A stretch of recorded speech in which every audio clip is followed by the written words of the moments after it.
I am Michael. I stood at the right hand of the Creator, and once I called Lucifer my brother. You know me as the warrior of heaven, the archangel who led God's armies. But before the battle, before the fall, there was love, and you must hear it. You may think our story began in war, but no, it began in brotherhood. When I awoke in the courts of glory, choirs of angels sang, seas of silver shimmered, and stars blazed like 1,000 suns. There was no darkness in that place, only perfect light. And Lucifer, well, he was my brother. We were both sons of the morning, both set to lead the worship of heaven. Together, we guarded creation as it unfolded, walked among the trees of the garden, and there was no rivalry between us, only reverence for the Creator and love for each other. I admired his fierce light, how it burned with the passion of 1,000 suns. It was a wonder to watch. Then came the turning point, when God created humanity and spoke to us. "Honor my image," he said, and I saw pride awaken in Lucifer's eyes. "Shall fire bow to clay?" he asked, his voice like the crackling of a mighty flame. And in that moment, I knew our brotherhood was no longer safe. Lucifer gathered his legions, whispering rebellion to his followers, showing them visions of thrones they could claim if only they would break their bonds and be free. I watched as one by one, my friends slipped away, their songs of praise turning to doubts as they marched to the sound of drums and the clash of arms. I tried to speak with Lucifer, to remind him of the light that shone so brightly within him, but he would not listen. Then came the war in heaven.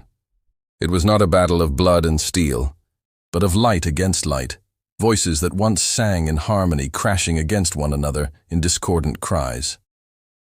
I led the host of loyal angels, crying, "Who is like God?" And we fought with the strength of 1,000 winds against the armies of pride. Terrible was the sight, striking against brothers, biting against brothers, and all the while my heart cried out to Lucifer, "Turn back, my friend, and let us walk together in the light." But he only laughed and pointed his spear at me. "You are a fool, Michael, or you would seize this moment and take the throne beside me." And I knew then that my path was clear. Though it broke my heart, I had to strike him down. Lucifer fell from heaven, screaming defiance against the Most High, and God spoke, "Lucifer, you are cast down like lightning, stripped of your wings, cast out of the light, to be no more." Then there was only silence. Heaven was scarred, its joy never whole again. I had won the war, but there was no triumph in my heart, only the memory of loss. For I had loved Lucifer as a brother, and in losing him, I lost a part of myself. For a time, I walked among the ruined places, mourning the fall of Lucifer, wondering if he raged against God as he raged within himself. And then, I looked to the earth and saw him. Oh, how his whispers echoed through the generations. A whisper of envy, a whisper of war, a whisper of pride.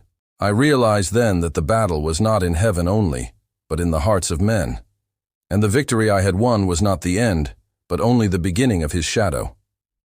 I am Michael, and I confess this to you now, that I did not want this war. I wanted my brother, but pride took him from me. Pride, that ancient enemy that destroys families and friendships, even the glories of heaven itself. Pride forgets its place, forgets its purpose, forgets the God who made it. Lucifer was the fairest of all the stars, but pride eclipsed the light within him, and in the end, it was his own undoing. Oh, brothers and sisters, walk in the light while you can. Remember humility, for that is the weapon Lucifer never wielded, the shield against his lies. If pride could unmake Lucifer, what might it do to you?